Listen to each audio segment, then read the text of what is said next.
From the farmers and ranchers of Farm Bureau, this is Farm Weekend. The Environmental Protection Agency has been murky at best in outlining how farmers, ranchers, and landowners should comply with current waters of the U.S. regulations. Chad Smith has more on the confusion surrounding implementation. Despite several requests for clarification by agriculture and other industries, the Environmental Protection Agency has failed to provide clear guidance on the 2023 revision of the Waters of the U.S. rule. Courtney Briggs, Senior Director of Government Affairs for the American Farm Bureau Federation, testified before Congress last week, saying the agency has made the rule difficult to comply with. The agencies have not clearly defined very important terms within their rulemaking. These are terms such as relatively permanent or continuous surface connection. And I mention them because they are really linchpins for how this administration is seeking to implement the WOTUS rule. But to add insult to injury, the agencies have also failed to release implementation guidance to inform landowners as to how they intend to implement this rule. Briggs says a lack of transparency could lead to harsh consequences for farmers found in noncompliance. There are really steep penalties for noncompliance under the law. They adjusted it for inflation. It's $64,000 per day for every day of noncompliance or jail time. When you're talking about civil and criminal liabilities, it makes sense that landowners want to know where the bright line of jurisdiction is, and they want to know how it's being implemented. AFBF is continuing to advocate for more information from the agency. We have continually asked for clarity, for certainty, for them to define these very important terms. We have asked for them to clarify how they are going to implement the rule. We've gone so far as to submit a Freedom of Information Act, a FOIA request, which the response that we received was highly redacted. You can learn more by searching WOTUS at fb.org. Chad Smith, Washington.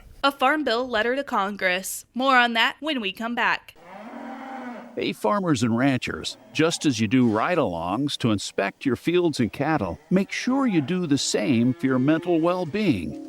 Take time to check in with yourself and your neighbors. And if you find yourself in a crisis, remember, there's immediate help available at 988. Mental health is just as vital as the health of your farm. Let's prioritize it together. This message brought to you by Kansas Farm Bureau and Kansas Farmers Union. American Farm Bureau Federation and every state farm bureau signed a letter to Congress urging an updated farm bill alongside economic and disaster assistance for American farmers and ranchers while we still have time in the 118th Congress. This letter highlights the grim facts from around the countryside for American agriculture. With only 6 legislative weeks left in the 118th Congress and farm economics deteriorating, a farm bill alongside assistance for disaster and overall economic assistance for farmers and ranchers is imperative. Next, Insight with Greg Deering.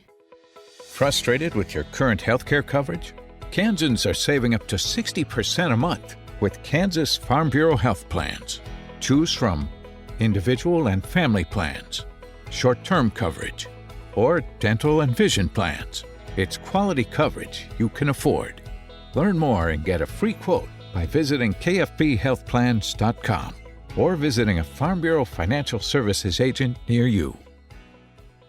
Now, Insight with Greg Deering. For Finney County farmer Kyle Deaver, dryland corn harvest is underway. Deaver says the corn crop in his area will have a solid to average year, but it's a lower price than he would like to see. On the eastern side of the state, Mike Bine said a rain would still help soybeans in the field, and he'd welcome a slowdown in corn harvest to free up some more storage. Bine says some of those loads top 250 bushels per acre. That's well above the average of 130 to 140 bushels. Bine says they'll be above average in a lot of places. It just depends on where the rain happened to fall. The rain didn't fall on the fields of Marion County farmer Nick Peters. He reported there was no measurable precipitation in his area from July 3rd to August 13th. Peters says he's staying busy with spraying and waiting for soybeans to dry down. He's hopeful for some moisture to help with wheat drilling. Overall, we definitely could be worse off, Peters says. We'll survive and advance. The eternal optimism of farmers never ceases to amaze me. It's a testament to the faith growers have in the weather, markets, and their own ability to look beyond today's results and believe in tomorrow's will be better. Join us next weekend for another edition of Farm Weekend from Kansas Farm Bureau, the voice of agriculture.